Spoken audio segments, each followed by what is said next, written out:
أعوذ بالله من الشيطان الرجيم. بسم الله الرحمن الرحيم. الحمد لله رب العالمين،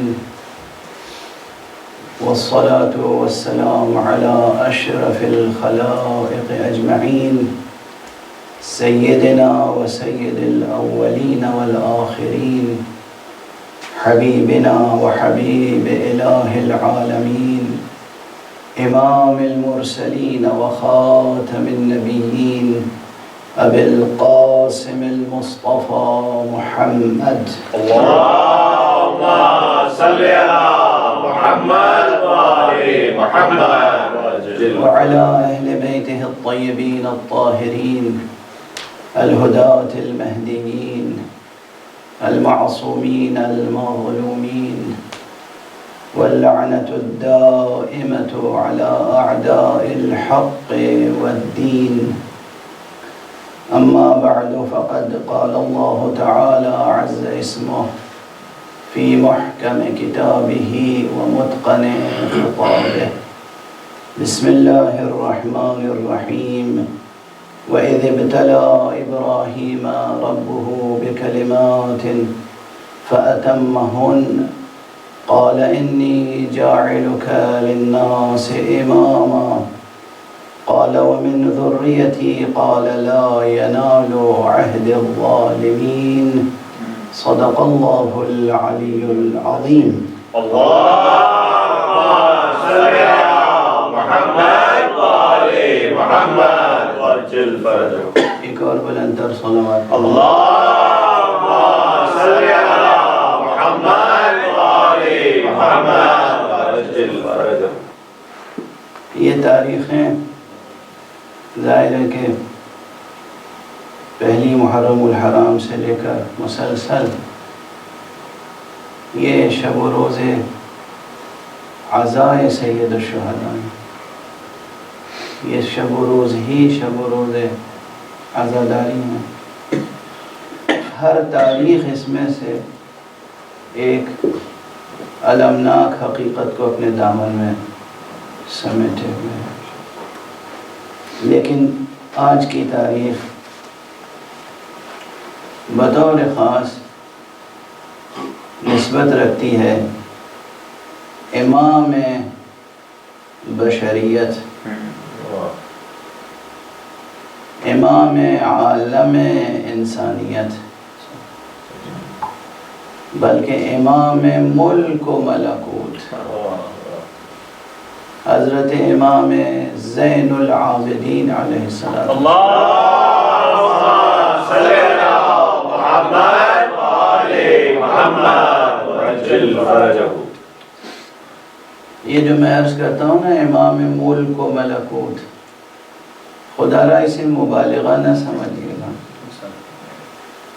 حق سبحانہ و تعالی نے انہیں فرش تا عرش اور عرش تا فرش تمام مخلوقات کی امامت سپرد کی.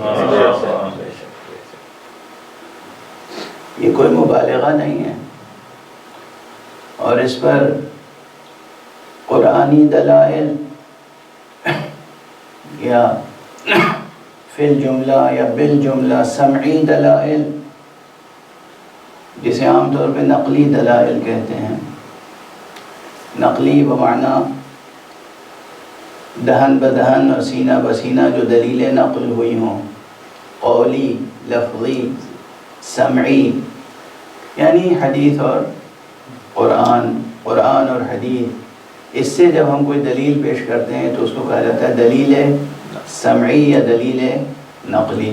مشہور اصطلاح دلیل نقلی ہے، چونکہ اردو زبان میں لفظ نقلی کے اور بھی معنی ہیں، اس لیے میں دلیل سمعی کہا کرتا ہوں.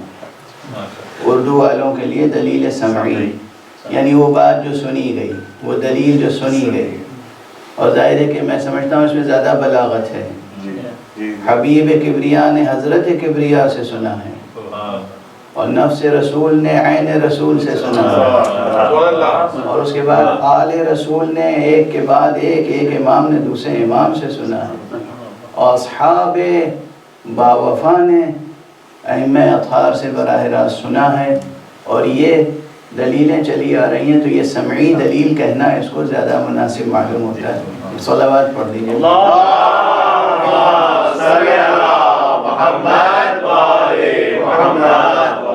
چاہے وہ سمعی دلیلیں ہوں یعنی قرآن و حدیث و روایات سے، اور چاہے وہ حکمی دلیلیں ہوں۔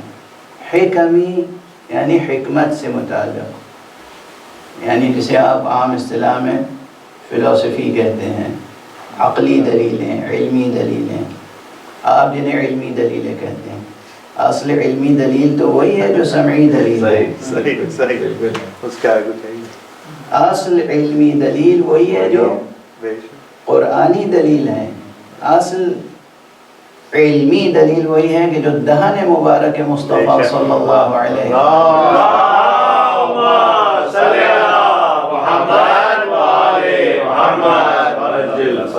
ہر وہ حرف جو زبان معصوم سے نکلا ہو عین علم ہے، اور ہر وہ حرف جو زبان معصوم سے نہ نکلا ہو اور زبان معصوم سے نکلے ہوئے کلمات سے مطابقت نہ رکھتا ہو وہ غیر علم ہے، وہ محض جہل ہے۔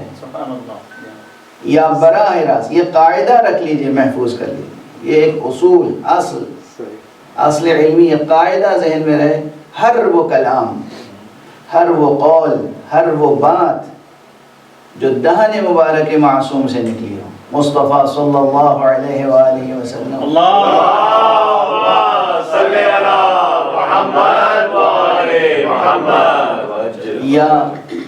یا شہر علم سے، جو شہر علم سے جو بات نکلے گی وہ علم نہ ہوگی تو کیا ہوگی؟ تو یا شہر علم سے نکلی ہو، اور شہر علم سے نکلی ہوئی بات بھی ہمارے نزدیک وہی معتبر ہوگی جو باب شہر علم سے ملی ہو،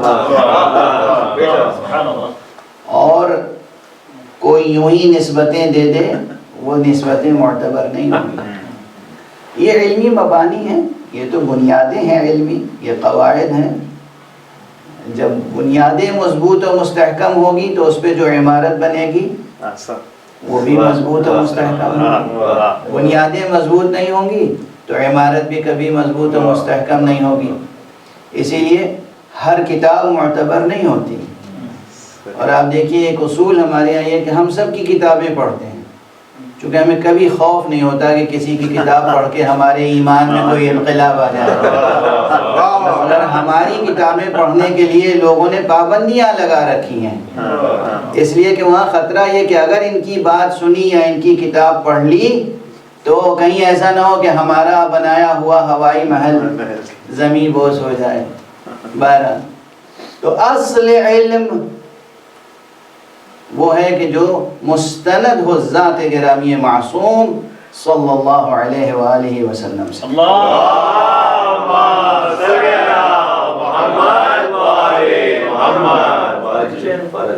تو پھر ذہن عالی میں رکھیے کہ تمام علمی دلیلیں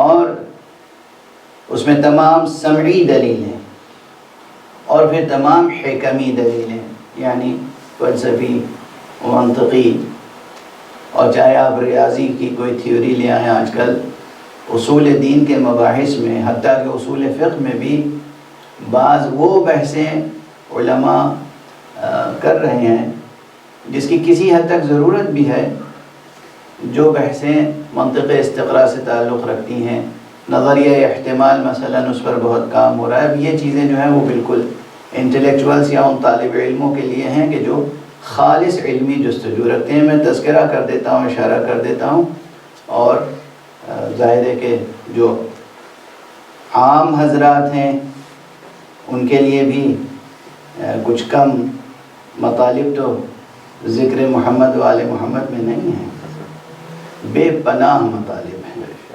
یہ وہ مطالب ہیں جو نہ ختم ہوئے ہیں نہ کبھی ہو سکتے ہیں۔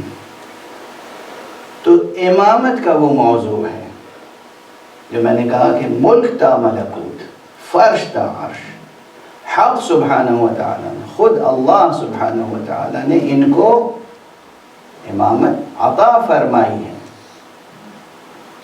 بار بار ایک بات کہی جاتی ہے، بار بار، اور میں اس سے پہلے بھی ابھی حال ہی میں عرض کر چکا ہوں کہ نہ جانے کیا جرأتیں ہیں لوگوں کی، کیا جسارتیں ہیں۔ بار بار کہتے ہیں کہ قرآن مجید میں امامت کی حقیقت پر روشنی نہیں ڈالی گئی، کوئی ایک آیت دکھا دیجیے۔ اس طرح گفتگو کرتے ہیں کہ جیسے معلوم ہوتا ہے کہ کیا جرأت، کوئی ایک آیت دکھا دیجیے۔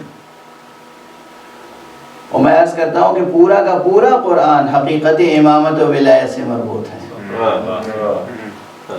قرآن کا ایک مرتبہ ہے مرتبہ تنزیل، اور ایک مرتبہ ہے مرتبہ تعویل۔ پورے قرآن کی تعویلی حقیقت مربوط اور منسجم ہے حقیقت امامت و ولایت سے۔ اور جہاں تک آیات کے ظاہری ریفرنس کی بات ہے تو میں ایک جملہ آج عرض کر رہا ہوں، اس قرآن مجید میں جتنی وضاحت کے ساتھ صلاۃ کا تذکرہ ہے، نماز کا، نماز جو ستون خیمہ دین ہے، عمود دین ہے، جتنی وضاحت کے ساتھ اس قرآن مجید میں نماز کا تذکرہ ہے، صلاۃ کا تذکرہ ہے، اس سے کہیں زیادہ وضاحت کے ساتھ امامت اور ولایت کا تذکرہ موجود ہے، اس سے کہیں زیادہ۔ ظاہر سی بات ہے کہ اگر آنکھوں پر تعصب کی اینک لگی ہوئی ہو تب تو مسائل حل نہیں ہوتے، لیکن اگر سامنے متن قرآن ہو اور آئینہ دل صاف ہو، آئینہ ذہن صاف ہو، دامن نظر گرد آلود نہ ہو، آنکھوں میں کسی قسم کا کوئی بال نہ ہو، کوئی تعصب نہ ہو، تو جتنی وضاحت کے ساتھ نماز کا تذکرہ ہے، صلاۃ کا تذکرہ ہے، اس سے کہیں زیادہ وضاحت کے ساتھ امامت اور ولایت کا تذکرہ اپنی تمام کلیات و جزئیات کے ساتھ قرآن مجید میں موجود ہے۔ من جملہ ان کے جو اس کہتے ہیں کہ ہر باب میں چاہے وہ آیات کا مطالعہ کیا جائے یا روایات کا، کچھ آیتیں یا کچھ روایتیں اور حدیثیں ہوتی ہیں جو ام الباب کہلاتی ہیں، کلید، شاہ کلید کی حیثیت رکھتی ہیں، اور بعض وہ ہیں جو جزئی حقیقتیں ہوتی ہیں۔ تو میں سمجھتا ہوں کہ یہ آیت جسے میں نے سرنامہ کلام قرار دیا ہے، کلی اعتبار سے موضوع امامت، حقیقت امامت اور ولایت سے متعلق بھی شاہ کلید کی حیثیت رکھتی ہے، بنیادی آیت ہے، جامع ترین آیت ہے۔ خود اگر کوئی اور آیت نہ ہوتی قرآن مجید میں تو تنہا یہ آیت کلیات و جزئیات مسئلہ امامت کے اثبات کے لیے کافی ہے، ثبوت کے لیے بھی اور اس بات کے لیے بھی۔ ظاہر ہے کہ وہ ملکہ استدلال ہونا چاہیے، وہ ملکہ استنباط ہونا چاہیے، وہ قوت استنباط ہونا چاہیے۔ اور ایک نقطہ اور عرض کرنے کا جی چاہ رہا ہے کہ حقیقت امامت سے متعلق تو ہے یہ آیت منسجم، اس کے ظاہری الفاظ بھی بطور خاص حضرت امام زین العابدین سید الساجدین علی ابن الحسین اللہم صلی علی محمد و آل محمد وعجل فرجہ علیہ الصلاۃ والسلام کی حیات طیبہ اور آپ کی امامت سے متعلق ایسی ہم آہنگی رکھتے ہیں کہ بس دیدنی ہے۔ اہل ذوق، اہل نظر، اہل بصیرت سمجھ سکتے ہیں کہ اس آیت کے ظاہری الفاظ بھی امام سجاد علیہ الصلاۃ والسلام کی حیات طیبہ سے کیسی مناسبت رکھتے ہیں۔ آیت مشہور و معروف ہے، آپ حضرات کے سامنے جس آیت کی تلاوت کرنے کی سعادت حاصل کی قرآن مجید میں سورہ مبارکہ بقرہ ہی میں ہے، اور وہ بھی پہلے ہی پارے میں ہے۔ یعنی اگر قرآن مجید کا پہلا پارہ پڑھ لیں تبھی مسئلہ امامت حل ہو جائے گا۔ 30 پارے ہیں نا قرآن کے ہیں؟ حالانکہ یہ بات میں اکثر کہتا رہتا ہوں مسلمانوں کو سمجھانے کے لیے کہ اللہ سبحانہ و تعالیٰ کی طرف سے جو قرآن مجید نازل ہوا ہے وہ اللہ نے پاروں میں تقسیم نہیں کیا ہے، یہ پارا پارا تو ہم نے کر دیا ہے۔ قرآن نے تو بس 114 سورے نازل کیے ہیں حق سبحانہ و تعالیٰ نے۔ تو بہرحال یہ بات بہت اہمیت رکھتی ہے کہ پہلا ہی پارا، یعنی آیت کا نشان جو ہے، آیت کا نمبر ہے 124، 124ویں آیت ہے، جس میں ارشاد الہی ہے حضرت ابراہیم علی نبینا وعلیہ السلام یا علیہ وعلی نبینا الصلاۃ والسلام کے حوالے سے مشہور مقام ہے۔ میں سمجھتا ہوں اہل ایمان کو یہ آیتیں یاد ہیں اور اس کا ترجمہ بھی یاد ہے، لیکن مجلس کی ضرورت کے تحت ترجمہ عرض کر رہا ہوں۔ جو مشہور و معروف ترجمہ ہے کہ حق سبحانہ و تعالیٰ فرماتا ہے کہ ہم نے ابراہیم کا امتحان لیا چند امور میں، چند باتوں میں ابراہیم کا امتحان لیا رب ابراہیم نے۔ وَإِذِ ابْتَلَىٰ إِبْرَاهِيمَ رَبُّهُ بِكَلِمَاتٍ فَأَتَمَّهُنَّ، اور ابراہیم نے اس پورے امتحان میں مکمل کامیابی حاصل کی۔ یہ اتنا سا فقرہ سوچتے رہیے کہ ابراہیم علیہ السلام نبوت پر فائز ہیں، رسالت پر فائز ہیں، خلیل اللہ ہیں۔ دوست ہونا، قریبی ہونا، ساتھی ہونا، یہ تمام مسائل کافی نہیں ہے۔ امامت وہ عہدہ بلند ہے جس کے لیے پھر بھی امتحان دینا پڑتا ہے، پھر بھی خصوصی امتحان ہے۔ وَإِذِ ابْتَلَىٰ إِبْرَاهِيمَ رَبُّهُ بِكَلِمَاتٍ، یہاں پر ایک عظیم تشریح پوشیدہ ہے۔ ائمہ اطہار علیہ السلام سے پوچھا گیا کہ کلماتن سے کیا مراد ہے، تو اس کا ایک جواب یہ ہے کہ آپ نے فرمایا یہ وہی کلمات ہیں جو اللہ سبحانہ و تعالیٰ نے آدم کو تعلیم فرمائے تھے، جن کلمات کے تصدق سے آدم کی توبہ قبول ہوئی۔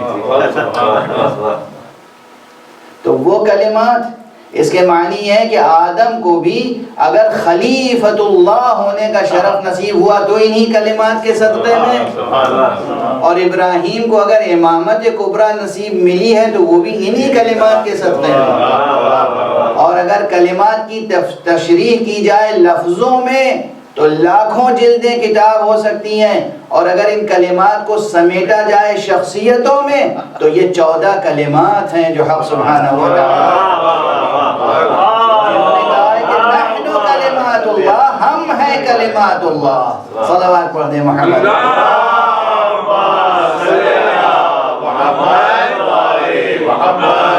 ہم ہیں کلمات اللہ، ہم ہیں کلمات اللہ۔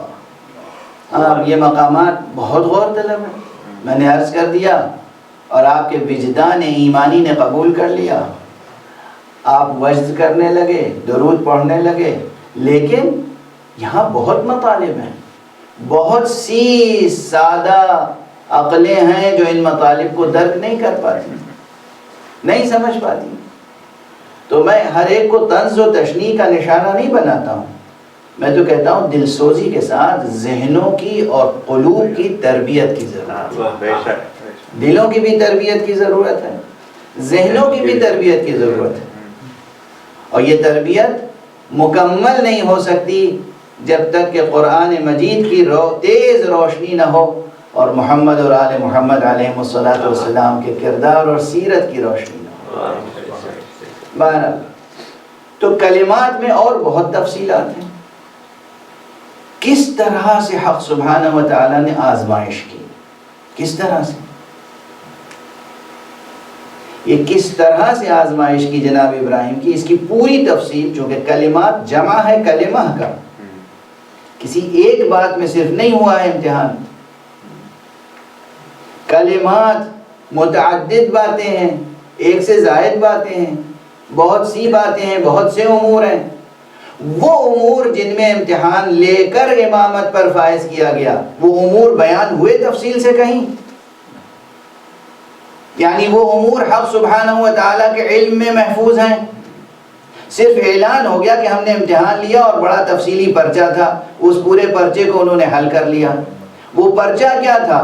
وہ پرچہ انسانوں کو تو ملا نہیں کہ جس کو بنیاد بنا کر انسان کبھی بھی یہ دعویٰ کر سکے کہ اب یہ پرچہ ہمارے پاس ہے، ہم اس پرچے کو سامنے رکھ کے جس کو چاہیں گے امتحان لے لیں گے اور اسے امام بنا لیں گے۔ یہ ممکن نہیں ہے، یہ ممکن نہیں ہے کہ اب جسے کہیے کہ کتاب عموماً آپ کے ہاتھ میں آ گئی، نصاب آ گیا، سلیبس آ گیا، کریکولم آ گیا، ایگزامینیشن کا پورا پلان آ گیا، آپ پڑھیے، پڑھائیے، ایگزام لیجئے اور جسے چاہیے آپ اپنا پیشوا بنا لیجئے۔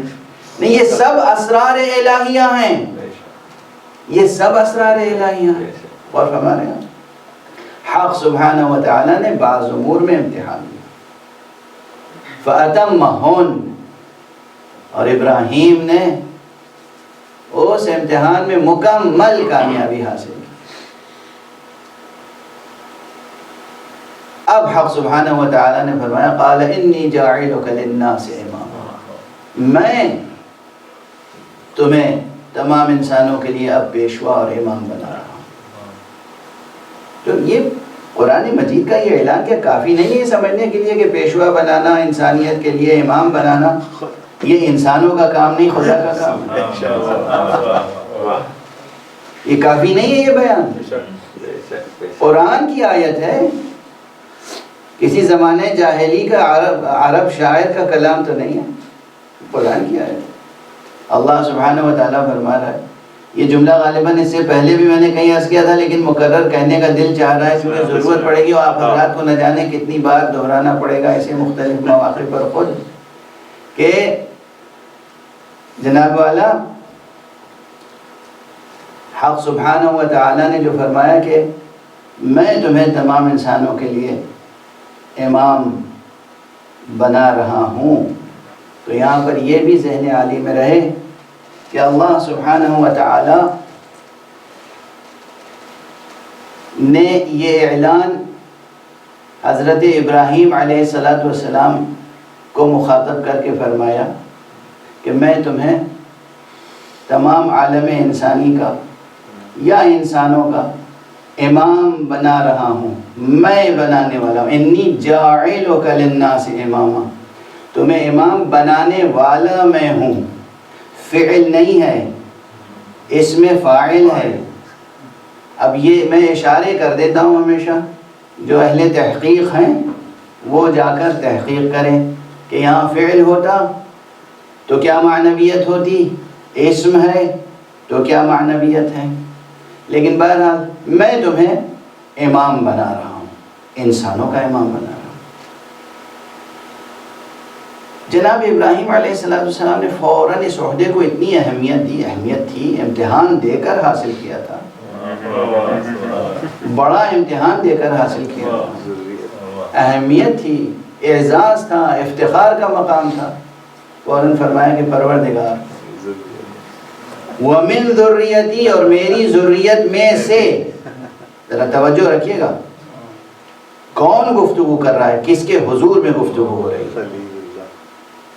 یہ نہیں کہا میری ذریت کے لیے، یعنی تمام ذریت کے لیے، خود بھی مطالبہ نہیں کیا، یہاں من تبعید کے لیے ہے، میری ذریت میں سے، یعنی جناب ابراہیم بھی ذریت ابراہیمی میں ہر فرد کے لیے امامت نہیں طلب کر رہے ہیں،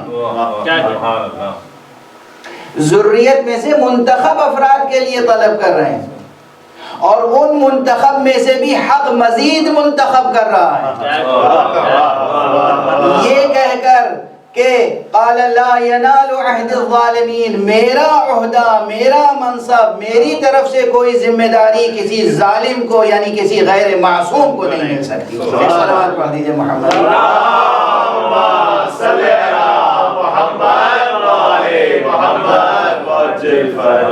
سبحان اللہ، یہ قرآنی حقائق ہیں، یہ قرآنی مطالب ہیں۔ یہ ایسا نہیں کہ کسی گروہ نے، کسی مسلک نے، کسی فرقے نے اپنے نظریات گڑھ لیے ہیں، ایسا کچھ نہیں ہے.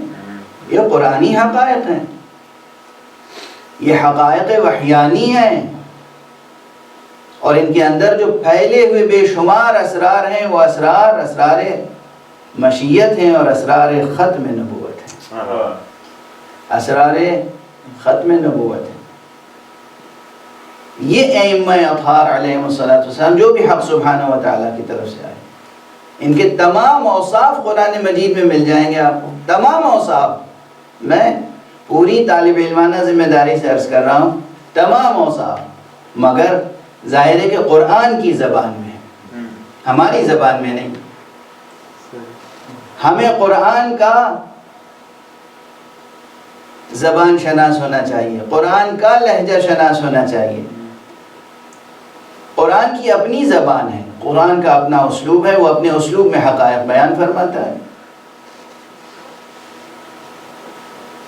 نہ صرف یہ کہ اوصاف، بلکہ اگر علم رکھتا ہو کوئی شخص قرآن مجید سے متعلق ان علوم کا جو اسرار ختم نبوت سے متعلق ہیں، تو پھر تمام ائمہ اطہار کے اسامی گرامی کا بھی استنباط قرآن مجید سے ہو سکتا ہے، نام سے لے کر صفت تک اور صفت سے لے کر نام تک. کلی باتیں عرض کر رہا ہوں، ظاہر ہے کہ اب اس میں سے ہر بات جو ہے وہ ایک ایک عشرہ چاہتی ہے، اور اگر تحریر کیا جائے تو نہ جانے کتنے جلدیں کتاب چاہیے.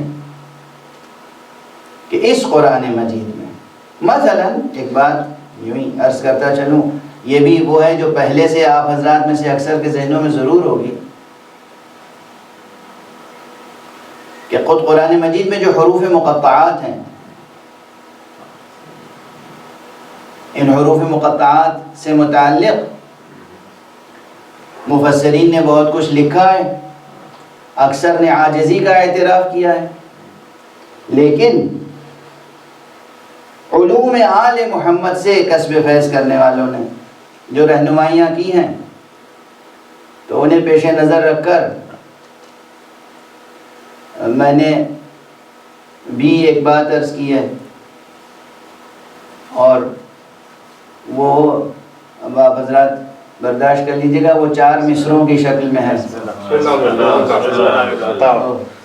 میں نے عرض کیا ہے کہ قسم کتاب کی، لوح و قلم کی، منبر کی،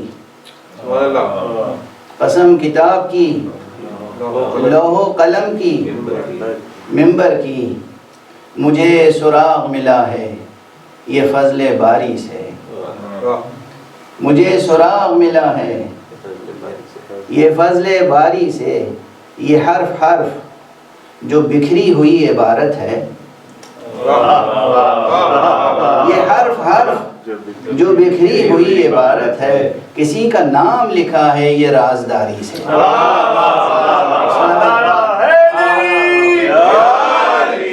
محمد والے محمد،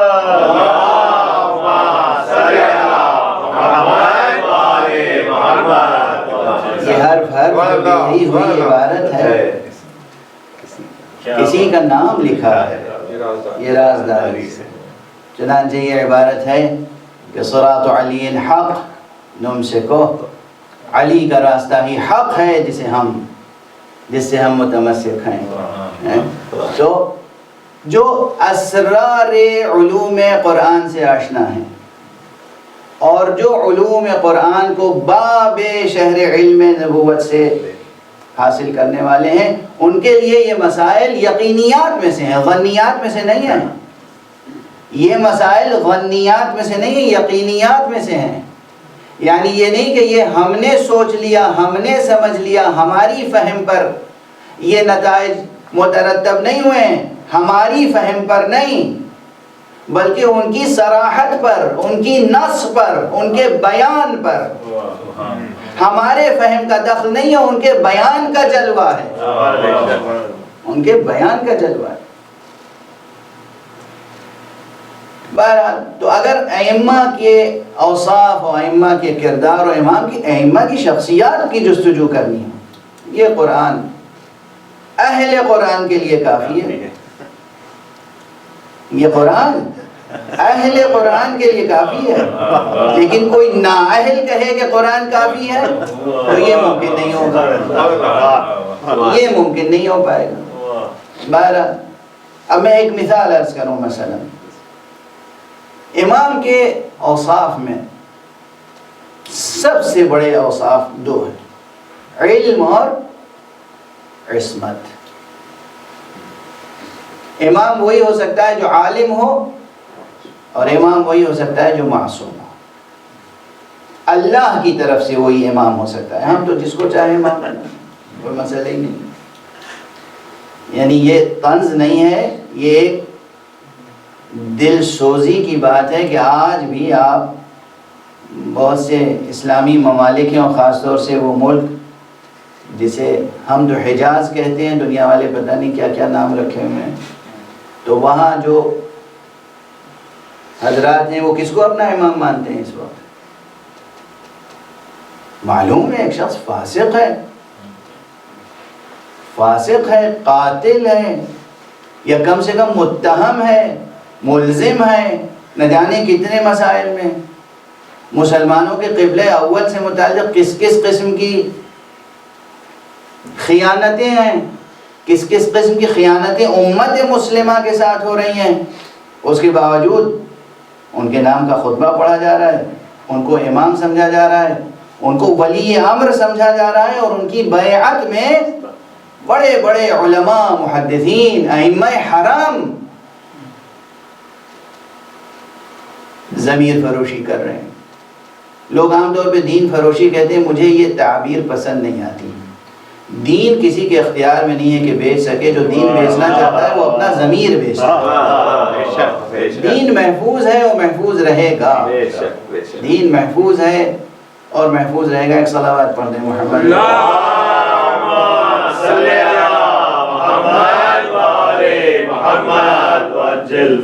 پہلے مرحلے میں یاد رکھیں کہ امامت کے لیے جو چیز شرط ہے وہ ہے علم اور عصمت.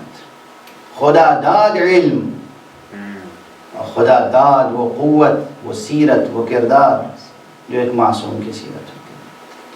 اب سیرت معصوم کی شرح اگر کریں تفصیلات تو اتنے اخلاقی اقدار ہیں، اتنے اوصاف ہیں کہ جنہیں ہم شمار نہیں کر سکتے. لیکن ان میں سب سے پہلا وصف کون سا ہے؟ ان دو کے بعد، علم اور عصمت کے بعد تیسرا سب سے بڑا وصف کیا ہے؟ ظاہر ہے آپ حضرات اپنے ذہنوں پہ زور ڈالتے رہیے گا، لیکن میں اپنے مطالعے کا حاصل پیش کر دیتا ہوں بغیر کسی تمہید کے. علم اور عصمت کے بعد جو سب سے بڑا وصف ہے وہ وصف صبر ہے. صبر. اور یہ آپ تمام حضرات جہاں تک میری آواز آ رہی، جتنے حضرات سماعت فرما رہے ہیں، اس کو ایک اپنے لیے درس قرآنی اور درس عرفانی سمجھیں، درس مجلسی سمجھیں، کہ جو مجلس سید الشہداء و مجلس امام زین العابدین علیہ السلام سے لے کر جا رہے ہیں. اللہم صلی علی محمد و آل محمد. وہ ہے صبر. چنانچہ قرآن مجید میں ایک مقام پر حق سبحانہ و تعالیٰ نے امامت سے جوڑ کر یہ بات کہی. فرمایا کہ وَجَعَلْنَا مِنْهُمْ أَئِمَّةً، اور ہم نے ان میں سے امام قرار دیے. لیکن کس شرط پر امام قرار دیے؟ دو شرطیں. يَهْدُونَ بِأَمْرِنَا، ہمارے امر سے وہ ہدایت کرتے ہیں، یعنی جو کچھ کہتے ہیں وہاں سے حاصل ہوتا ہے تو کہتے ہیں. یعنی علم کی ضمانت اللہ نے لے لی، ان کے قول کی ضمانت اللہ نے لے لی. اور جو تعبیر ہے یہدون بامرنا، یہاں صرف قولی ہدایت نہیں ہے، عمل کر کے اپنے اشارے سے، اپنے سکوت سے، اپنے قول سے، اپنے کردار سے، اپنے فعل سے، اپنی رفتار سے، اپنی گفتار سے، جس طرح سے بھی ہدایت کریں وہ ہدایت ہوگی مأمور من اللہ. اللہ سبحانہ و تعالیٰ کی طرف سے آئے ہوئے امر کے نتیجے میں ہدایت فرما رہے ہوں گے. اور ہمارے آپ دیکھیے آپ نے کہ اللہ جسے امام بناتا ہے وہ پھر کسی شورا کا محتاج نہیں ہوتا، وہ ہم جیسے عام انسانوں کے مشورے کا محتاج نہیں ہوتا، وہ ہدایت کرتا ہے امر الہی سے۔ یہ کس کا اعلان ہے؟ کوئی ہم لوگوں نے اپنا کلامی نظریہ بنا لیا ہے، ہم نے اپنا علم کلام گڑھ کے ایک نظریہ بنا لیا کیا؟ نہیں، ہم نے کوئی نظریہ نہیں بنایا، اللہ اعلان فرما رہا ہے یہدون بامرنا، وہ ہمارے امر سے ہدایت کرتے ہیں۔ فوراً فقرہ ہے لما صبروا، ہم نے انہیں نا امام بنایا کس بنا پر؟ ان کی شان صبر دیکھ کر، ان کی شان صبر دیکھ کر۔ اللہ اکبر۔ وَكَانُوا بِآيَاتِنَا يُوقِنُونَ، اور وہ ہیں جو ہماری تمام نشانیوں پر یقین رکھتے ہیں، یقین لاتے نہیں ہیں، یقین رکھتے ہیں، بلکہ ان کا وجود خود عین یقین ہے۔ ایک صلوات پڑھ دیجئے محمد والے۔ اللہم صلی علی محمد وآل محمد۔ اب بہرحال یہاں سے مطالب تو شاخ در شاخ، جب امامت کی بات ہوگی اور امامت الہیہ کی بات ہوگی اور ائمہ اثنا عشر میں سے کسی کی بات ہوگی، تو یہ بات شروع ہو سکتی ہے، ختم کرنا ہمارے آپ کے اختیار میں نہیں، ختم کرنا ہمارے آپ کے اختیار میں نہیں۔ اب پہلے فی الجملہ عرض کروں کہ اللہ سبحانہ و تعالی جب امام کسی کو بنائے گا اور عہدہ دے گا، منصب دے گا، تو ظاہر ہے کہ وہ صرف ایسے ہی منصب و عہدہ دے دے گا؟ علم عطا کرے گا، امتحان لے گا، عصمت کے ساتھ فائز کرے گا، اس میں تمام اخلاقی اوصاف ہوں گے، تمام ملکوتی اوصاف ہوں گے، اور کچھ اختیار بھی تو دے گا۔ یہ ممکن نہیں ہے کہ وہ قادر مختار اپنی طرف سے کسی کو ذمہ دار بنائے اور اختیار عطا نہ کرے۔ یہ یاد رکھیے، اسی لیے نبوت کی بحث ہو یا امامت کی بحث، وہاں ایک بحث ضرور معجزات کی آتی ہے، اور یہ معجزات کی بحث جو ہے یہ بعض دانشور حضرات یا جدید دانشوری کی روایتوں سے متاثر بعض حضرات معجزات کی بحث میں کچھ ایسی باتیں کہتے ہیں جس سے ہم راضی نہیں ہیں۔ معجزات ایک حقیقت ہے، معجزات کا انتساب ذات حق کی طرف بے شک اسی نے قدرت دی، لیکن جس ہاتھ سے معجزہ ظاہر ہو رہا ہے، جس ذات سے معجزہ ظاہر ہو رہا ہے، جس وسیلے سے اور ذریعے سے معجزہ ظاہر ہو رہا ہے، یہ خود کہہ رہے ہیں یہ صاحب اذن ہیں، ان میں بھی مراتب ہیں۔ کوئی وہ ہے جو ہر وقت اذن طلب کرتا ہے پھر کلام کرتا ہے، کوئی وہ ہوتا ہے جو اتنے امتحانات اور آزمائشوں سے گزر چکا ہوتا ہے اور اس پر ایسا اعتبار ہوتا ہے مشیت کو کہ یہ جو کچھ کہتا ہے وہ معذور من اللہ ہوتا ہے۔ یعنی یہ جو قرآن مجید کی آیت ہے وَمَا تَشَاءُونَ إِلَّا أَن يَشَاءَ اللَّهُ، تم تو کچھ چاہتے ہی نہیں ہو مگر وہ چاہتے ہو جو خدا چاہتا ہے۔ یہ مقام کیا معمولی مقام ہے؟ قرآن مجید کی آیت ہے، اس سے جبر ثابت نہ کیجئے، اس سے اختیار امامت ثابت کیجئے۔ ایک صلوات پڑھ دیجئے۔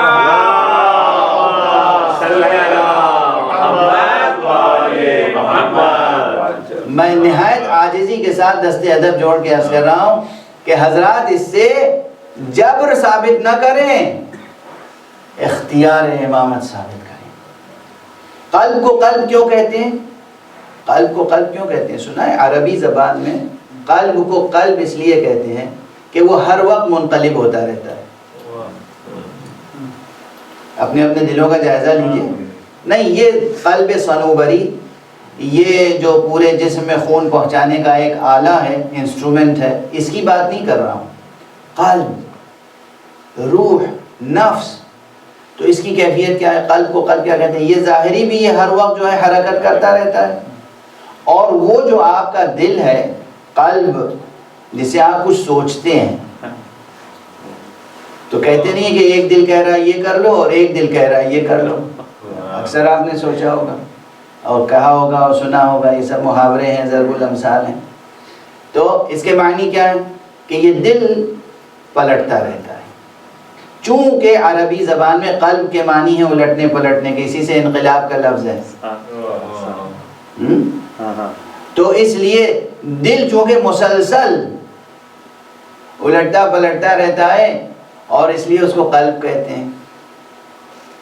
لیکن کیا اختیار ہوگا ان کا اپنے قلب پر کہ یہ قلب کچھ چاہتا ہی نہیں مگر وہ چاہتا ہے جو خدا چاہتا ہے. اور کسی مادی چیز پر اختیار بڑا اختیار نہیں ہے، قلب پر اختیار ہونا بڑا اختیار ہے. یہ ہم سب کے لیے آزمائش ہے، قلب پر اختیار ہونا بڑا اختیار ہے. تو یہ معصومین وہ ہیں کہ یہ خود نہیں اعلان کر رہے ہیں. دیکھیے ایک بات یہ ہوتی ہے کہ کوئی خود کہے کہ میں تو بس وہی چاہتا ہوں جو خدا چاہتا ہے. خدا گواہی دے رہا ہے کہ تم تو وہ ہو کہ تم وہی چاہتے ہو جو بس خدا چاہتا ہے. صلوات پڑھ دیجیے.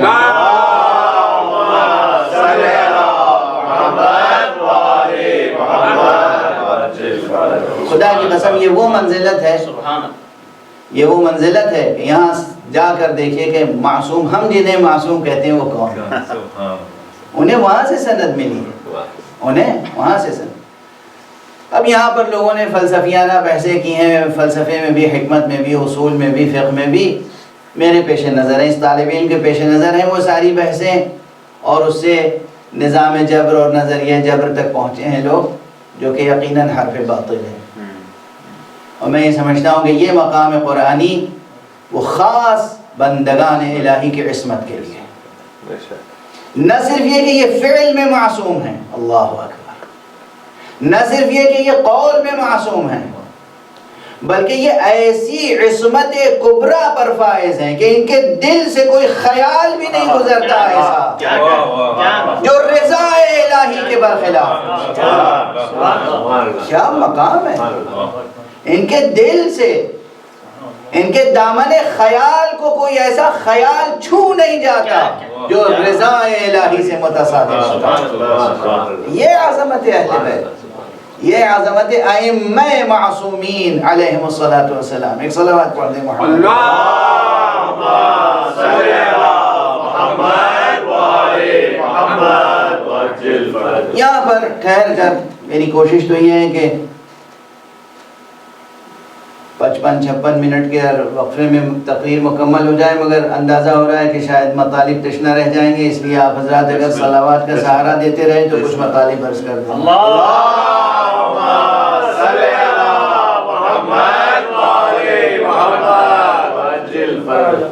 جو بہت سی باتیں حذف کر کے پھر آپ کی توجہ اس نقطے پہ مرکوز کروں کہ وہ جب کسی کو بھیجتا ہے تو پھر اختیار دے کر بھیجتا ہے.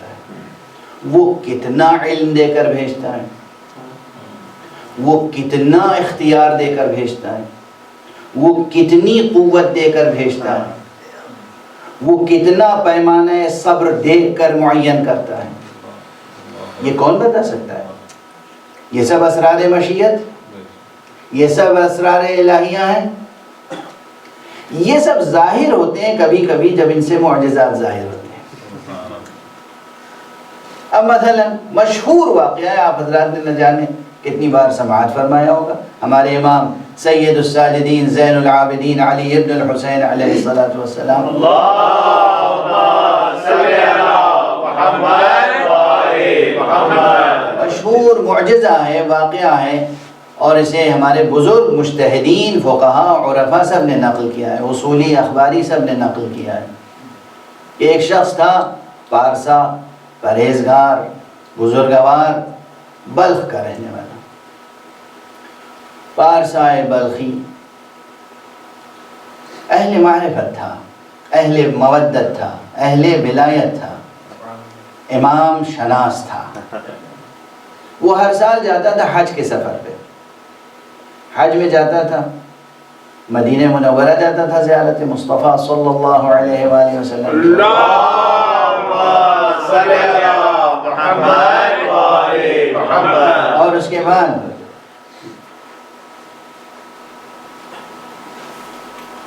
وہ سرکار سید الساجدین علیہ السلام کی بارگاہ میں حاضر ہوتا تھا زیارت کے لیے، اور ہمیشہ کچھ اپنے ساتھ ہدیے لے جاتا تھا۔ یہ ہدایہ لے جاتا تھا اور ہدایتیں لے کر آتا تھا۔ اپنی طرف سے اپنی بساط بھر ہدایہ لے کر جاتا تھا اور وہاں سے ان کی بارگاہ سے ہدایتیں لے کر آتا تھا۔ یہ اس کا ہر سال کا معمول تھا۔ ایک مرتبہ اس کی بیوی نے بلخ میں وہاں اپنے وطن میں کہا تم ہر سال جاتے ہو، اپنے امام کے لیے ہدیے لے جاتے ہو، تحفے لے جاتے ہو، انہوں نے کبھی کوئی عنایت نہیں فرمائی۔ یہ میاں بیوی کی آپس کی زن و شوہر کی گفتگو ہے۔ اس نے کہا کہ تم کیسی باتیں کر رہی ہو، اس پوری کائنات پر ان کا احسان ہے، ہمیں جو کچھ میسر ہے نصیب ہے سب انہی کی عنایت سے، انہی کے خاک قدم کے طفیل میں ہے۔ یہ جو ہمارے قدموں کے نیچے زمین ہے، یہ جو ہمارے سر کے اوپر آسمان ہے، یہ جو کچھ بھی ہمیں نصیب ہے خدا حق سبحانہ و تعالیٰ کی طرف سے، یہ سب انہی کے برکات وجود سے ہے۔ سمجھایا، مومنہ تھی، مان گئی، لیکن وہی بات ہے کہ ایمان لانا اور اطمینان حاصل ہونا، یقین حاصل ہونا، یہ تو وہ بات ہے کہ جو خود جناب ابراہیم کی حیات طیبہ میں ہے کہ اللہ سے فرمایا کہ مجھے کچھ دکھا تاکہ میرا اطمینان قلب بڑھ جائے۔ یہ خاموش اپنے معمول کے مطابق حج کا زمانہ آیا اور حج پہ گیا اور آقا کی خدمت میں پہنچا اور ہدیے تحفے پیش کیے۔ اتفاق سے وہ وقت کھانے کا تھا۔ آپ نے فرمایا کہ میرے ساتھ تو مہمان ہے، کھانے میں شریک ہو جا۔ کھانا تناول فرمایا گیا اور اس کے بعد اس نے آقا کے ہاتھوں پر پانی ڈالنا چاہا۔ آقا نے یہ روایت کے تمام الفاظ دیکھیں تو آقا نے کہا تو میرا مہمان ہے تو میں تیرے ہاتھ کو دھلاؤں، لیکن اس نے کہا کہ یہ ممکن نہیں ہے۔ بہرحال اس نے پھر آقا کے ہاتھوں پر پانی ڈالا، طشت میں پانی گر رہا ہے۔ تھوڑا پانی جب جمع ہو گیا تو آپ نے اسے دعائیں دیتے ہوئے کہا کہ تو جب مجھ سے اس قدر مودت رکھتا ہے، محبت رکھتا ہے، تو پھر میں آج تجھے ایک ایسی چیز دکھاؤں گا کہ جو تیرے لیے یادگار ہوگی۔ جب تھوڑا سا پانی جمع ہو گیا تو کہا یہ کیا ہے طشت میں، کیا نظر آ رہا ہے تمہیں؟ کہا پانی ہے۔ کہا پانی ہے یا یاقوت احمر؟ اب جو دیکھا تو یاقوت احمر۔ دیکھیے روایت میں یہ پانی ہے یا یاقوت احمر، زبان سے کہا پانی ہے یا یاقوت احمر۔ اب جو اس نے دیکھا تو وہ تھا یاقوت احمر۔ کیا یہ دلیل نہیں ہے کہ کہنے والا وہ ہے جو ارادہ کن فیکون ہی رکھتا ہے؟ حق سبحانہ و تعالیٰ نے اسے اپنی طرف سے اذن عطا فرمایا ہے کہ یہ بھی حق سبحانہ و تعالیٰ کی صفت کن فیکونی کا اظہار کر رہا ہے۔ یاقوت احمر، اب ظاہر ہے کہ جو لوگ جواہر شناس ہیں وہ سمجھتے ہیں کہ یاقوت درجہ اولا کے جواہرات میں سے ہے، سب سے اہم ترین جواہر ہے۔ اس کے بعد پھر آپ نے کہا اچھا ٹھیک ہے کچھ اور پانی، جب تھوڑا سا پانی اور ہو گیا، کہا اب کیا نظر آ رہا ہے؟ کہا پانی ہے۔ پانی ہے یا زمرد؟ زمرد سبز؟ کہا ہاں مولا اب تو زمرد سبز ہے۔ کہا تب ہوا۔ اور اس کے بعد پھر تیسری مرتبہ آپ نے تھوڑا سا پانی جب اور ہاتھ میں ڈالا اور آپ نے ہاتھ دھو لیا تو کہا اب کیا نظر آ رہا ہے؟ اب کہا پانی۔ کہا یہ پانی ہے یا مروارید درخشاں؟ کہا ہاں آقا اب تو یہ مروارید درخشاں نظر آ رہا ہے۔ کہا اچھا اب یہ سب سمیٹ لے اور میری طرف سے لے جا کے اپنی بیوی کو دے دینا اور کہنا کہ اب یہ انکسار ہے، یہ تواضع ہے، یہ خاکساری ہے، یہ بو ترابی ہے۔ کائنات ان کے تصدق میں ہے، وہ خود ایمان رکھتا ہے، وہ کہتا ہے، وہ خود کہہ چکا ہے اپنی بیوی سے کہ یہ جو کچھ ہمیں میسر ہے انہی کے طرف سے، مگر فرمانے کہہ دینا کہ ہم ظاہر ہے کہ شرمندہ ہیں کہ ہم تمہاری خدمت اس سے زیادہ نہیں کر سکے اور تمہارے انعامات کا صلہ تمہیں نہیں دے سکے. اور ظاہر ہے کہ اس وقت اس کی جو بھی کیفیت ہوئی ہوگی، آنکھوں میں آنسو ہوں گے، معذرت کا انداز ہوگا، دس بستہ معذرت کر رہا ہوگا اپنی طرف سے، اپنی زوجہ کی طرف سے. بہرحال وہ لے کر واپس آیا. اب یہ روایت ختم نہیں ہوئی ہے. بعض حضرات صرف اتنا فقرہ ذکر کرتے ہیں یا اشارہ کرتے ہیں، اور میں بھی قصوروار ہوں. میں نے بھی اس سے پہلے بارہا صرف اشارہ کیا اور گزر گیا. آج میرا جی چاہا کہ تفصیل سے یہ روایت. ایک صلوات پڑھ دیجیے.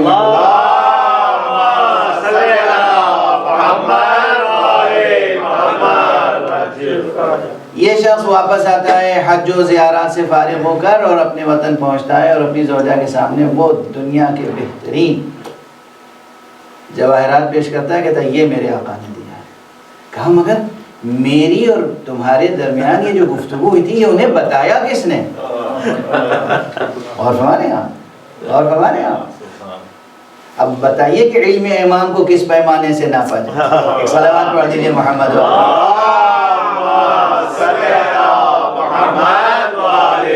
علم امام کو کس پیمانے سے ناپا جائے. اب اصطلاحات کلامی اپنی جگہ رہنے دیجیے.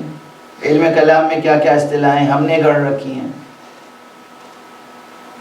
ہم جیسوں نے معین کر لی ہیں اصطلاحیں.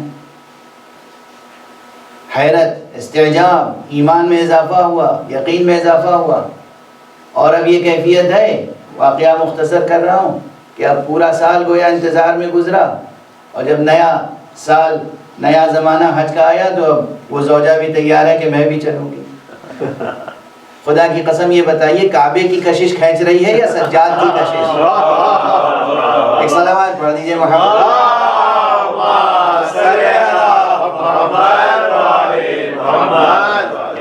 اب اہتمام، میں بھی چلوں گی. آئی، حج بھی کیا، مدینے کا آہنگ ہے، آہنگ سفر مدینہ ہے. مدینے کے قریب جاتے جاتے اب یہ سب اہتمام مشیت ہے. یہ اسرار مشیت. مشیت میں امر کچھ ہوتا ہے، مشیت کچھ ہوتی ہے، رضا کچھ ہوتی ہے. مدینے سے کچھ پہلے بیمار پڑی اور انتقال کر گئی. اس شخص نے بیوی کو وہیں خیمے میں چھوڑا، مدینے گیا آقا کی خدمت میں اور کہا کہ میری بیوی آپ کی خدمت میں دست بوسی اور قدم بوسی کے لیے آنا چاہتی تھی، زیارت کے لیے آئی ہے. اور یہ واقعہ پیش آیا، آپ مسکرائے. کہا واپس جا خیمے میں، اور تیری بیوی تو زندہ ہے، اسے لے کر آ. اب یہ واقعہ ظاہر ہے کہ میں سمجھتا ہوں کہ جدید عہد کے بہت سے لوگ شاید اس واقعے کو بہت آسانی سے قبول نہ کر پائیں، لیکن میں پھر عرض کرتا ہوں کہ جو ہمارے موازین ہیں دینی، یعنی جو بنیادیں ہیں اصول اعتقاد کی، اصول شریعت کی، علم کلام کی، ان بنیادوں پر یہ تمام واقعات اپنی جزیات و کلیات کے ساتھ منطبق ہوتے ہیں. کہیں کسی اعتراض اور شک و شبہے کی گنجائش نہیں ہے، ثبوتاً اصلاً گنجائش نہیں ہے، اور اثباتاً روایت کا بھی ہے. تو جناب والا وہ واپس گیا، دیکھا کہ وہ زندہ ہے. کہا کہ کیا ہوا؟ اس نے واقعہ بیان کیا. اب ظاہر ہے میں تیزی سے لمحات گزر رہے ہیں اور میں چاہتا ہوں کہ قبل اس کے کہ میری طاقت ختم ہو جائے واقعے کو مکمل کروں، اور اس کی شہادت میں ایک واقعہ اور عرض کرنا چاہ رہا ہوں. کہ اس نے کہا کہ ملک الموت تو آ گئے تھے مگر ایک سید بزرگ ہوا.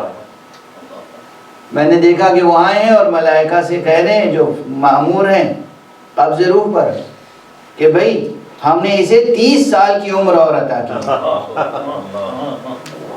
دیکھیں یہ واقعات معصومین کی زندگیوں میں بار بار آئے ہیں، اور امام جعفر صادق علیہ السلام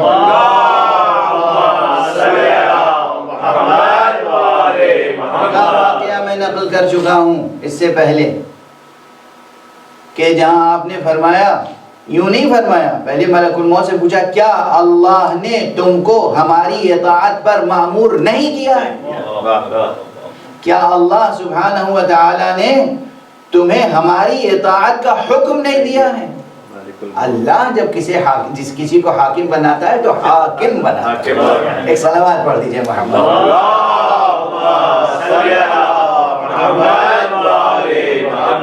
اللہ جب حاکم بناتا ہے تو حاکم بناتا ہے. کیا اللہ نے حاکم نہیں بنایا ہے ہمیں تمہارے اوپر؟ یہ کیفیت یہاں بھی ظاہر ہو رہی ہے کہ امام نے حکم فرمایا 30 سال ہم نے اور اس کو زندگی. بہرحال اس نے اپنا واقعہ نقل کیا. اس نے کہا کہ تم جو شبیہ بیان کر رہی ہو، جو شکل و صورت، جو شمائل بیان کر رہی ہو، جو لباس بیان کر رہی ہو، وہ سب تو میرے آقا امام علی ابن الحسین سید سجاد کا حلیہ ہے. یہ تو ان کا لباس ہے، یہ تو ان کی شان ہے. اس نے سنا اور پھر دونوں آئے تو اب دیکھا کہ حضرت مسجد میں ہیں اور مسجد میں داخل ہوتے ہی اس نے کہا کہ بے شک یہی وہ شخص ہیں جن کو ہم نے دیکھا تھا، جنہوں نے ملائکہ سے کہا کہ ہم نے اسے 30 سال کی عمر اور عطا کی، اور فوراً قدم بوسی کے لیے جھکی. تو اب یہ ایک روایت، ایک واقعہ بتاتا ہے کہ اللہ انہیں کتنا علم دے کر بھیجتا ہے، کتنی قوت دے کر بھیجتا ہے، کتنا اختیار دے کر بھیجتا ہے. ایک صلوات پڑھ دیجیے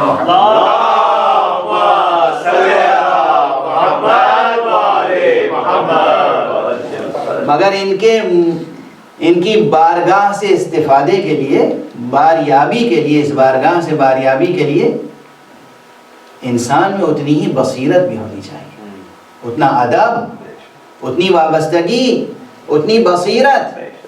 اور اس ادب و وابستگی اور بصیرت کی مثالیں اس واقعے میں بھی ہیں، یہ بلخی شخص بلخی کے واقعے میں. اور ایک اور روایت میں عرض کرنا چاہ رہا ہوں اس وقت، جو تفسیر منسوب بے امام حسن عسکری علیہ السلام.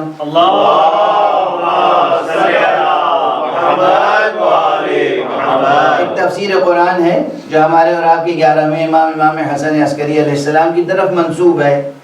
ظاہر ہے کہ تفسیر غیر معصوم ہاتھوں سے لکھتے ہوئے ہم تک پہنچی، روایتوں میں پہنچی، تو اس میں عبارتوں میں کمی ہوگی، بیشی ہوگی. علماء کے لیے تحقیق کا مقام ضرور ہے، لیکن اصل تفسیر کا انتساب امام کی طرف ہے، منسوب ہے امام کی طرف. اس میں ایک روایت ہے، اور بطور خاص یہ روایت جو اب عرض کرنا چاہ رہا ہوں وہ بھی اس کی شان یہی ہے کہ جو ہمارے علم کلام و علم اصول اور علم فقہ کی بنیادیں ہیں، موازین ہیں، اصول ہیں، قواعد ہیں، ان پر مکمل طور پر پورا اترتا ہے واقعہ. اس لیے عرض کر رہا ہوں کہ مدینہ منورہ میں، اب دیکھیں یہاں تصرف کس پر تھا امام کا؟ پانی پر. پانی سے لے کر اور جان تک امام کی قوت دیکھی، تصرف دیکھا، حق تصرف. پانی سے لے کر اور جان تک، موت و حیات تک. پانی کو جواہرات میں بدلنا اور موت کو زندگی میں بدلنا. تو اب اختیار، حدود اختیار امامت سمجھ میں آئے. اور اب یہ ایک محدود سا واقعہ، جناب مدینہ ہے اور حضرت عمار یاسر ہیں، اب وہ کسی یہودی کے مقروض ہیں چند درہموں کے، اور اس یہودی نے گویا سر بازار جناب عمار یاسر کو پکڑ لیا اور کہا میرا قرض. اس وقت نہیں ہے ان کے پاس، پریشان ہیں، ایک سکی محسوس ہو رہی ہے، ایک کیفیت عجیب ہے. دیکھا ادھر سے امیر المومنین علی بن ابی طالب علیہ السلام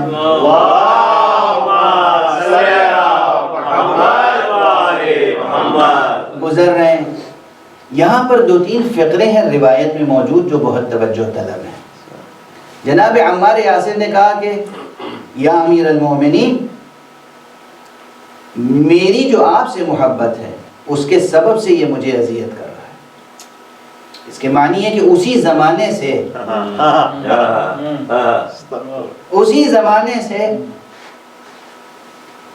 بعض لوگ تھے کہ جو بغض امیر المومنین کی بنا پر امیر المومنین کے چاہنے والوں کے در پہ آزار رہتے تھے، جن میں یہود بھی تھے. اس وقت سے لے کر آج تک یہ روایت برقرار ہے. اس وقت سے آج تک. ظاہر ہے کہ میں تمام یہودیوں کے خلاف کچھ نہیں کہہ رہا ہوں، لیکن کچھ لوگ ہیں. کہا یا امیر المومنین، آپ سے جو مجھے محبت ہے، آپ سے وابستگی کی بنا پر اور یہ یاد رکھیے کہ یہ تاریخ اسلام کی روشن ترین حقیقتوں میں سے ایک حقیقت ہے. تاریخ اسلام کی روشن ترین حقیقتوں میں سے ایک حقیقت ہے کہ دور پیغمبر میں حضور علیہ الصلوۃ والسلام کے زمانے میں بھی ایک گروہ روشن طور پر نمایاں طور پر پہچانا جاتا تھا کہ یہ وابستگان علی ابن ابی طالب، یہ علی سے محبت کرنے والے، اور ان کا ایک خاص امتیاز تھا خود پیغمبر کی نگاہ میں، اور ان کے لیے پیغمبر نے کہا تھا کہ یہ وہ میرے اصحاب ہیں کہ انہیں ہرگز برا نہ کہنا، ان میرے اصحاب کو برا نہ کہنا. بہرحال تو فرماتے ہیں جناب عمار یاسر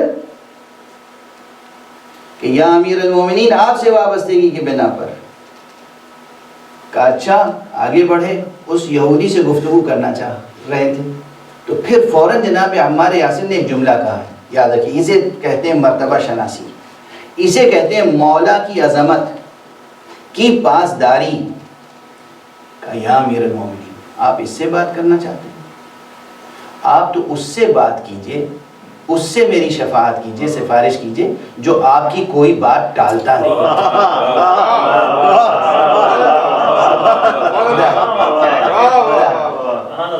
یعنی حرمت ممکن ہے، یہ تو یہودی ہے، یہ دشمن ہے آپ ہی کے بغض میں تو مجھے ستا رہا ہے، آپ اس سے کہیں اور آپ کی بات کھالی جائے، آپ کی زبان کھالی جائے، یہ بھی مجھے منظور نہیں ہے. آپ تو اس سے کہیے جو آپ کی کوئی بات ٹالتا نہیں. خدا کیا معرفت ہے عمار یاسر کو امیر المومنین علی ابن ابی طالب علیہ السلام.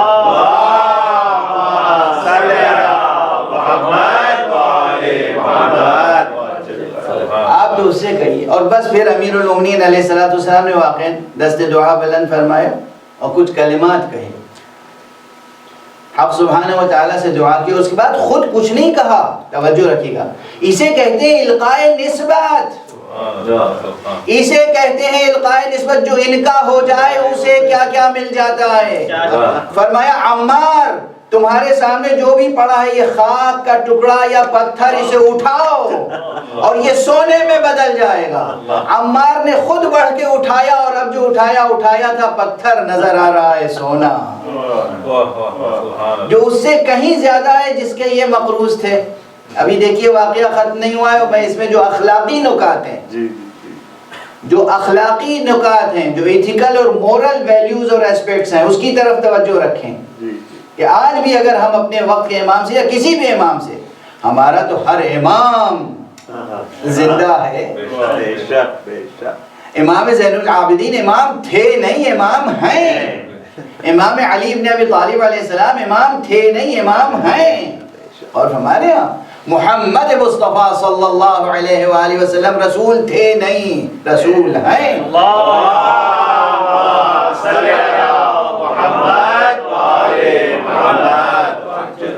تو اب ظاہر ہے کہ عمار اور امیر المومنین، عمار نے اب اس سے پوچھا کہ کتنا قرض ہے؟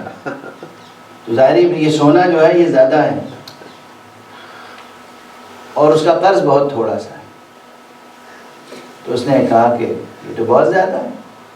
تو عمار نے دعا کی پروردگار سے کہ اے پروردگار، واسطہ ہے تجھے اس تیرے ولی جس کے صدقے میں تو نے پتھر کو سونا بنایا، خاک کو کندن بنایا ہے. پروردگار مجھے یہ قدرت دے، میرے لیے سونا اتنا نرم ہو جائے کہ جتنا اس کا حصہ ہے وہ اس میں سے علیحدہ کر کے اسے دے. وہ سونا نرم ہو گیا، آپ نے وہ ٹکڑا نکالا اور اسے دے دیا. اور اس کے بعد اخلاقی سورہ مبارکہ اقرا کی آیت ہے جو پڑھی کا پروردگار تو نے فرمایا ہے ان الانسان لیطغی ان رآہ استغنی. یہ انسان جب اپنے کو مستغنی دیکھتا ہے، اپنے کو غنی، اپنے کو ثروت مند، اپنے کو مالدار اور دوسروں سے بے نیاز پاتا ہے تو سرکش ہو جاتا ہے. پروردگار میں سرکش نہیں بننا چاہتا، میں تو تیرا بندہ رہنا چاہتا ہوں. اس لیے یہ سونا جو خاک سے سونا بنا تھا اسے دوبارہ خاک بنا دے، مجھے نہیں چاہتا. ایک صلوات پڑھ دیجیے.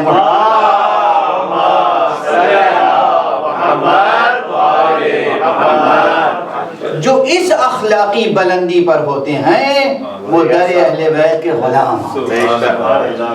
اس در سے وابستہ لوگ بھی کس اخلاقی بلندی پر ہوتے ہیں، اور ان تمام واقعات سے بہرحال علم، عصمت، قوت تصرف اور صبر، اور فرمانے آپ، اور یہ تمام صفتیں ہمارے امام زین العابدین سید الساجدین علیہ السلام میں بھی بدل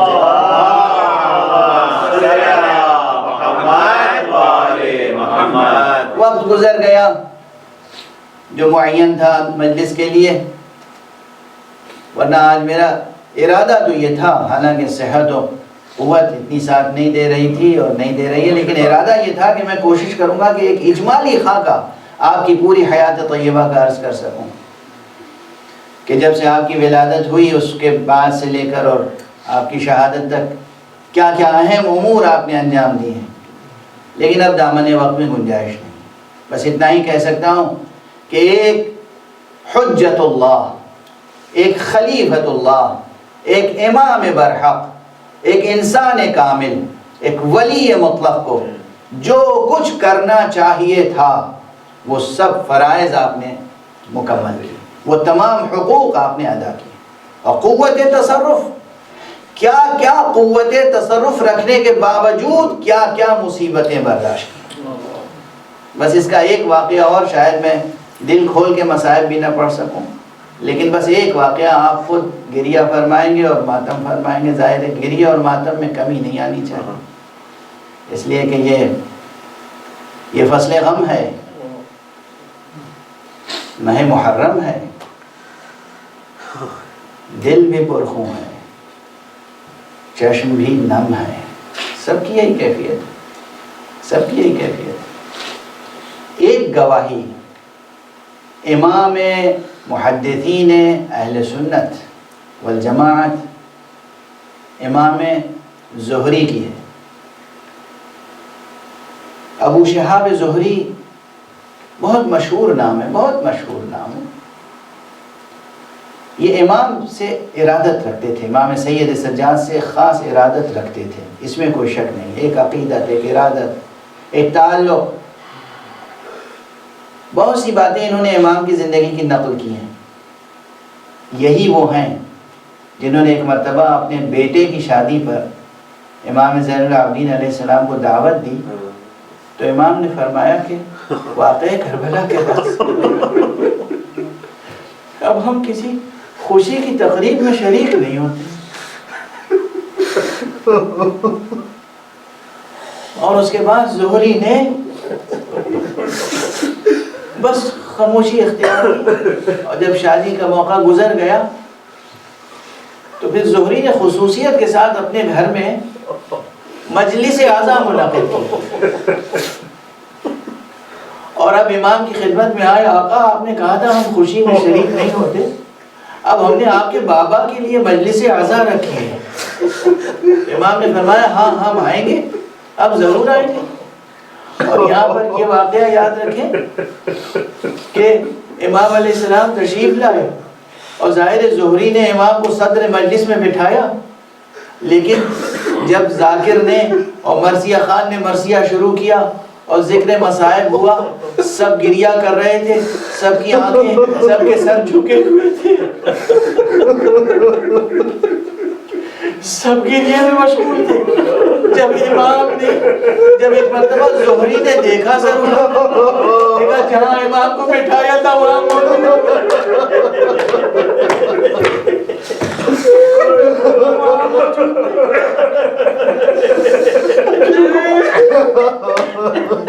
گھبرا کر دیکھا امام کس طرف سے، اب جو دیکھا جہاں سب کی نعلین رکھی، جہاں مجلس میں شرکت کرنے والوں نے اپنی نعلینیں اتاری، وہاں پر تشریف فرما۔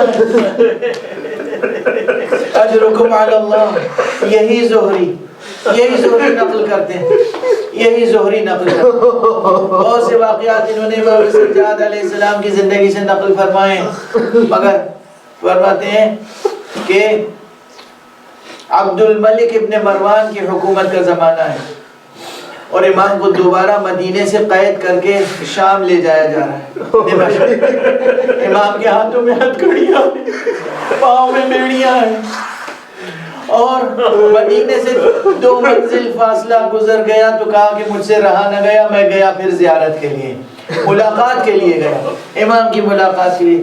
دیکھا کہ ظاہر ہے کہ سپاہی ہیں اور پہرے دار ہیں اور مامورین ہیں، اور امام کو ایک جگہ پر مقید رکھا گیا ہے، ہاتھوں میں ہتھکڑیاں ہیں، پاؤں میں بیڑیاں ہیں۔ کہا دیکھ کر میری آنکھوں سے آنسو ابل پڑے، زہری کہتے ہیں میری آنکھوں سے آنسو ابل پڑے۔ یہ واقعہ کربلا کے بعد، بہت بعد، عبد الملک کے زمانے۔ امام نے اشارے سے قریب بلایا، کہا کہ زہری تم سمجھتے ہو کیا میں مجبور ہوں؟ کیا میں مجبور ہوں؟ اور اس کے بعد آپ نے اپنے ہاتھوں سے یوں ہتھکڑیاں اس طرح سے اتار لی، بیڑیاں اتار لی، اور کہا دیکھو میں آزاد ہوں، مجھے کوئی چیز قید نہیں کر سکتی، لیکن یہ مشیت کے تقاضے ہیں جو پورے ہو رہے ہیں، اور میں زیادہ دیر اب ان کی اسیری میں نہیں رہوں گا۔ اور اس کے بعد زہری کہتے ہیں کہ 1-2 منزل کے بعد امام کو لوگوں نے وہاں نہیں پایا جہاں رکھا تھا قید، دیکھا وہاں ہتھکڑیاں ہیں، بیڑیاں ہیں، لیکن امام موجود نہیں۔ بہت ادھر ادھر تلاش کیا، نظر نہیں آئے۔ جب تحقیق کی گئی اور خود زہری گئے اور دمشق میں انہوں نے جب عبد الملک سے گفتگو کی تو کہا کہ دراصل اسی روز جس روز وہاں پر وہ غائب ہوئے تھے وہ یہاں میرے پاس موجود تھے، دربار میں آئے، داخل ہوئے، مجھ پر ایک ہیبت طاری ہو گئی، اور انہوں نے کہا کہ میرا تیرا کیا معاملہ ہے، کس لیے میرے لیے در پہ آزار ہے؟ تو کہا کہ میں نے بس یہ کہا میں چاہتا ہوں آپ یہاں تشریف فرما ہوں۔ کہا نہیں، ہم مدینے میں رہیں گے، ہم دمشق میں نہیں رہیں گے، مجھے میرے حال پر چھوڑ دے، اور واپس چلے گئے۔ اس کے بعد عبد الملک نے بظاہر کوئی اذیت نہیں پہنچائی اور حکم صادر کیا اپنے کار پردازوں کو کہ علی ابن الحسین زین العابدین کے در پہ آزار نہ ہونا۔ یہ تمام واقعات، یہ ظاہر ہے کہ کس کی زبانی پہنچے؟ زہری کی زبانی۔ یہ زہری کی زبانی اگر واقعہ کتب عامہ و خاصہ میں موجود ہے تو پھر کہیں شک کا مقام ہے کہ 11 محرم کے بعد 13 محرم کو جب امام اسیر تھے اور بنی اسد آ کر میدان کربلا میں پریشان ہو رہے تھے، بنی اسد یہ دیکھ رہے تھے کہ صرف پامال لاشیں ہیں، بے سر لاشیں ہیں، اور ان کے لیے شناخت کا مسئلہ تھا کہ کون حسین کا لاشا ہے، کون اکبر کا لاشا۔ اور جبکہ صرف ایسا نہیں ہے، عزاداران حسین، یہ یاد رکھیں، پوری ذمہ داری سے عرض کر رہا ہوں، ثقات نے نقل کیا ہے، دشمنان اہل بیت نے کربلا میں صرف سر قلم نہیں کیے تھے، کم سے کم 4 ایسے شہدائے بنی ہاشم ہیں جن کے ٹکڑے ٹکڑے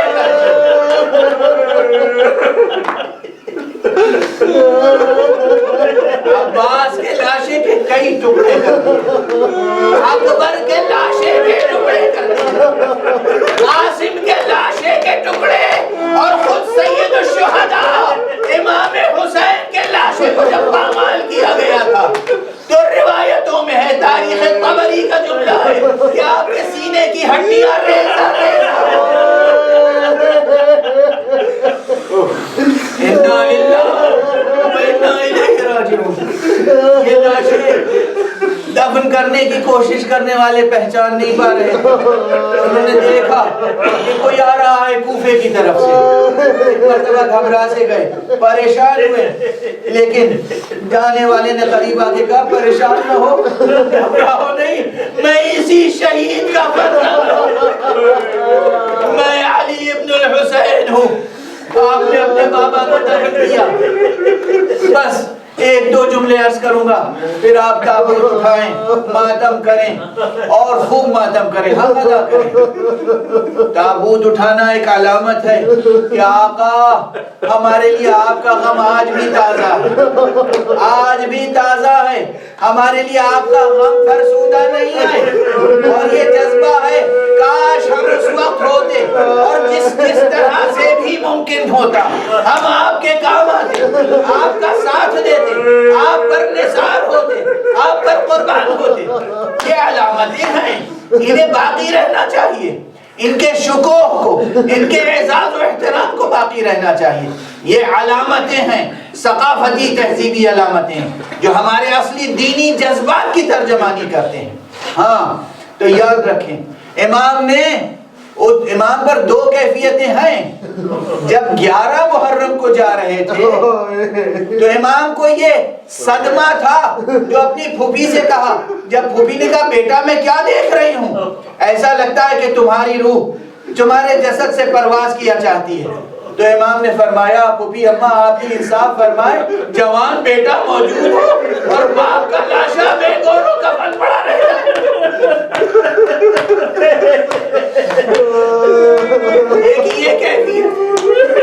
ایک یہ کیفیت جو 13 محرم کو ہوئی۔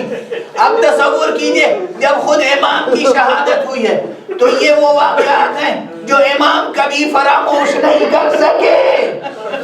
میں نے ایک مقام پر دیکھا آپ کی وصیتوں کے ضمن میں کہ آپ نے جب تمام وصیتیں کر لی تو اپنے بیٹے جناب امام باقر علیہ السلام سے اور بلا کر کہا بیٹا دیکھو میں تم سے وہ وصیت کر رہا ہوں جو مجھ سے میرے بابا نے آخری کیا وصیت تھی؟